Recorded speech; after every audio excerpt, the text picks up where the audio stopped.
નમસ્કાર વિદ્યાર્થી મિત્રો, કેમ છો બધા? મજામાં? ધોરણ 10 વિષય વિજ્ઞાનની વાત કરીએ તો આપણી એકમ કસોટી 4 આવી ગઈ છે અને 25 ગુણનું આપણું પેપર રહેવાનું છે અને આપણને 45 મિનિટનો સમય રહેવાનો છે. તો વિદ્યાર્થી મિત્રો, ચાલો આપણે આ પેપર છે એમનું આપણે સંપૂર્ણ સોલ્યુશન કરીએ અને આ પેપર જ પરીક્ષાની અંદર પૂછાવાનું છે. તો વિદ્યાર્થી મિત્રો, સેક્શન 4 ગુણના પ્રશ્નો પૂછાવાના છે.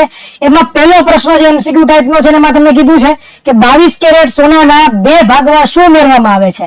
તો કે એની અંદર આપણને બધાને ખબર છે કે ચાંદી કે તાંબુ છે એ ઉમેરવામાં આવતું હોય છે. તો આ થઈ ગયો આપણો પહેલો પ્રશ્ન. બીજા પ્રશ્નની વાત કરીએ તો નીચે આપેલા પૈકી કયો વનસ્પતિ અંતઃસ્ત્રાવ છે? કયું વનસ્પતિ અંતઃસ્ત્રાવ છે બેટા? ઇન્સ્યુલિન નથી, થાઇરોક્સિન નથી, ઇસ્ટ્રોજન નથી, તો કયો આવે? સાયકોકાઇનિન છે. એ પોતે શું આવશે? તો કે વનસ્પતિનો અંતઃસ્ત્રાવ છે વિદ્યાર્થી મિત્રો. ત્યાર પછી આપણે અંડપિંડનું કાર્ય શું છે, તો ચાલો એનું આપણે વ્યવસ્થિત આખું સોલ્યુશન જોઈશું. તો આગળ વધીએ તો આપણને એવું પૂછ્યું છે ત્રીજા પ્રશ્નમાં કે અંડપિંડનું કાર્ય લખો. તો અંડપિંડનું કાર્ય શું છે? તો કે અંડકોષ ઉત્પન્ન કરવાનું છે, સાથે સાથે પ્રોજેસ્ટેરોન જે છે એનો સ્ત્રાવ કરે છે અને જે કેનો ઉપયોગ આવે છે? તો કે જાતીય લક્ષણો માટે શું હોય છે બેટા? જવાબદાર હોય છે. ત્યાર પછી વિદ્યાર્થી મિત્રો, અહીંયા એક સરસ મજાનો આનુવંશિકતાનો પ્રશ્ન મૂકેલો છે કે એક અભ્યાસ પરથી જાણી શકાયું છે કે આછા રંગની આંખો વાળા બાળકનો પિતૃ માતા પિતાની આંખો પર આછા રંગ હોય છે. તેના આધારે શું આપણે કહી શકીએ કે આંખોના આછા રંગનું લક્ષણ પ્રભાવી છે કે પ્રચ્છન્ન છે? તમારા જવાબ આપો. તો આપણને બધાને ખબર છે કે આછા રંગનું જે લક્ષણ છે કેવું છે? તો કે પ્રભાવી લક્ષણ છે, એમાં એનો સમાવેશ થાય છે. તો આવી રીતે છે વિદ્યાર્થી મિત્રો, જે પ્રચ્છન્ન લક્ષણો હોય એ તમે જુઓ તો એ તમને શું કહેવાય કે દેખાય નહીં, પણ જે પ્રભાવી લક્ષણો એ તમને શું જોવા મળે? તો કે એ લક્ષણ જ તમને છે એ વિદ્યાર્થી મિત્રો જોવા મળે છે. આગળ વાત કરીએ વિદ્યાર્થી મિત્રો, તો હવે સેક્શન બી ની વાત કરીએ તો ટોટલ 8 માર્ક ની અંદર તમને સેક્શન બી પૂછાવાનો છે. આની અંદર ટોટલ તમને છે એ 4 પ્રશ્નો પૂછાવાના છે. એમાં પહેલો પ્રશ્ન છે ઉભય ગુણી ઓક્સાઇડ એટલે શું? અને બીજો પૂછ્યું છે કે ઉભય ગુણી ઓક્સાઇડના 2 ઉદાહરણો આપો. કહેવાય તો આપણને બધાને ખબર છે કે એવા ધાતુના ઓક્સાઇડ કે જે એસિડ અને બેઝ બંને સાથે શું કરતા હોય? પ્રક્રિયા કરતા હોય. બીજું શું બનાવે? ક્ષાર અને પાણી પોતે બનાવતા હોય. તો એને શું કહેવામાં આવે છે? ઉભય ગુણી ઓક્સાઇડ કહેવામાં આવે છે. ઉદાહરણ જોઈએ તો એલ્યુમિનિયમ ઓક્સાઇડ અને ઝિંક ઓક્સાઇડ છે, બંને કેવા છે? ઉભય ગુણી ઓક્સાઇડ છે કે જે પોતે શું કરે છે? તો કે ભાઈ એસિડ અને બેઝ સાથે પ્રક્રિયા કરતા હોય છે. તો આટલું લખો, 2 માર્ક માં પૂરેપૂરા માર્ક્સ પ્રાપ્ત થાય. ત્યાર પછીનો પ્રશ્ન છે કે આપણા શરીરમાં ગ્રાહીનું કાર્ય શું છે? એવી પરિસ્થિતિ પર વિચાર કરો કે જ્યાં ગ્રાહી યોગ્ય પ્રકારની કાર્ય કરી રહ્યા નથી, કઈ સમસ્યાનો ઉત્પન્ન થઈ શકે? તો આપણે બધાને છે આપણે આસપાસના વાતાવરણમાં જે ફેરફાર આપણને જોવા મળે છે, બરોબર, માહિતી મેળવવા માટે આપણે શું કરીએ? એને ગ્રહણ કરીએ છીએ. અને જે ઉર્મિ વેગ છે એ સંવેદિત ચેતા મારફતે શું થાય છે? તો કે મધ્યસ્થ ચેતાતંત્રમાં આવે છે અને શરીરમાં પ્રતિક્રિયા માટે જે છે એ આપણા માટે ખૂબ જ જરૂરી છે. અને આપણું શરીર છે એ શું થાય છે? તો કે પ્રતિચાર દર્શાવે છે. તો આવી રીતે આપણે કરી શકીએ. જો આ ન થાય, જો બાહ્ય શકીએ તો આપણને આપણું શરીર છે એ પોતે પ્રતિક્રિયા દર્શાવે નહીં. આગળ વાત કરીએ તો ગર્ભ નિરોધની વિવિધ રીતો કઈ છે? 7મો પ્રશ્ન એવો પૂછાય તમને. તો એમાં ગર્ભ નિરોધક માટે યંત્ર અવરોધ છે, રાસાયણિક અવરોધ છે અને બીજું શસ્ત્રક્રિયા છે. તો યંત્ર અવરોધમાં તમે નિરોધનો ઉપયોગ કરી શકે, સ્ત્રીઓ જે છે એ ઢાંકણીનો અથવા તો કોપટીનો ઉપયોગ કરી શકે.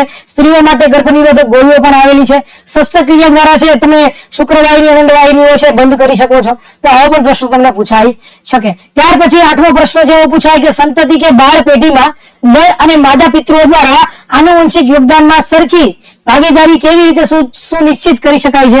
તો આપણને બધાને ખબર છે કે માદા જનન કોષો છે અંડકોષો અને નર જનન કોષો છે એ આવેલા હોય છે, બરાબર. હવે જયારે પ્રજનન થાય ત્યારે ડીએનએ માં છે એ અડધા રંગસૂત્રો માતાના હોય, અડધા રંગસૂત્રો કોના હોય? પિતાના હોય. અને જે ફલિત યજ્ઞકોષ બને તો એમાંથી આપણને શું જોવા મળે? તો કે પ્રથમ 9 માર્કનો પૂછાવાનો છે અને જેની અંદર તમે ચર્ચા કરો તો 9 ગુણની અંદર તમને શું મળવાના? 3 પ્રશ્નો તમારે કરવાના છે. તો ખનિજ પ્રક્રિયા કોને કહેવાય? તો આપણે બધાને ખબર છે વધુ સક્રિય ધાતુઓ છે, ઓછી સક્રિય ધાતુઓ શું કરે? તો કે સંયોજન શું બનાવે? તો કે વિસ્થાપન કરે છે, મુક્ત કરે છે. હવે ઉષ્માનું પ્રમાણ એટલું બધું વધી જાય છે કે ધાતુ શું થઈ જાય? પીગળી જાય. ઉદાહરણ આપ્યું છે કે ભાઈ Fe2O3 છે એ સાથે જયારે પ્રક્રિયા કરે ત્યારે Fe અને Al2O3 બને છે અને ઉષ્મા પોતે મુક્ત થાય છે. તો આ જે છે રેલવેના પાટાઓ હોય એને જોડવા માટે છે એ ખાસ કરીને વપરાતું હોય છે. તો આટલું લોકો તમને પૂરેપૂરા માર્ક્સ પ્રાપ્ત થાય.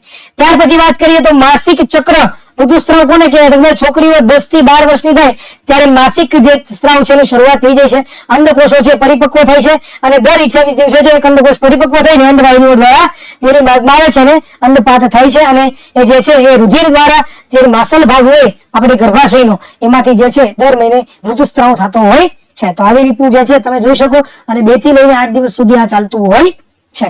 તો આવો પ્રશ્ન પૂછાય છે કે ત્યાર પછી પૂછે માનવ મગજ, આકૃતિ દોરવાનું નથી કીધું, પરંતુ ખાલી માનવ મગજ કીધું છે. તો માનવ મગજમાં તમે 3 ભાગો આપણને ખબર છે કે અગ્ર મગજ, મધ્ય મગજ અને પશ્ચ મગજ, અને એની આખી માહિતી છે અહીંયા લખેલી છે કે ભાઈ અગ્ર મગજનો ઉપયોગ ક્યાં થાય, ત્યાર પછી મધ્ય મગજનો ઉપયોગ ક્યાં હોય છે, બરોબર. તો વાત કરીએ વિદ્યાર્થી મિત્રો, તો અંડપિંડ છે 2 આવેલા હોય છે, પછી અંડપુટિકાઓ બને, અંડવાહિની કેવી રીતના લખવું, ગર્ભાશય કેવી રીતના લખવું, યોનિમાર્ગ કેવી રીતના લખવું.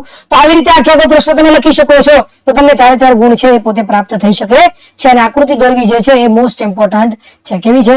તો કે દોરવી કેવી છે? મોસ્ટ ઇમ્પોર્ટન્ટ છે, IMP છે. ઓકે. તો સાથે સાથે વાત કરીએ તો આવો પ્રશ્ન પણ આનો પૂછે તો આવો પ્રશ્ન પૂછાઈ શકે કે ભાઈ તાંબુ છે, બરોબર, તો એનું વિદ્યુત વિભાજનની પદ્ધતિ સમજાવો. તો આપણને બધાને ખબર છે કે ભાઈ તાંબુ છે રિડક્શન ની પ્રક્રિયા દ્વારા છે તમે શું કરી શકો, તો કે ભાઈ છે તાંબાનું જે છે શુદ્ધિકરણ કરી શકો.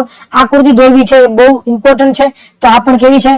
IMP આકૃતિ છે. કેવી છે? IMP પોતે આકૃતિમાં આનો સમાવેશ થાય. તો આ પણ દોરવાની છે, અને નીચે જે થિયરી આપી એ થિયરી તમે વ્યવસ્થિત લખો, અને આ સૂત્રો પણ ખાસ કરીને ભૂલાય નહીં. તો આ સૂત્રો પણ તમારે લખવાના ભૂલવાના નથી. ઓકે. તો વિદ્યાર્થી મિત્રો અહીંયા છે આખું સંપૂર્ણ સોલ્યુશન આપણે મેળવી લીધું છે. તો વિદ્યાર્થી મિત્રો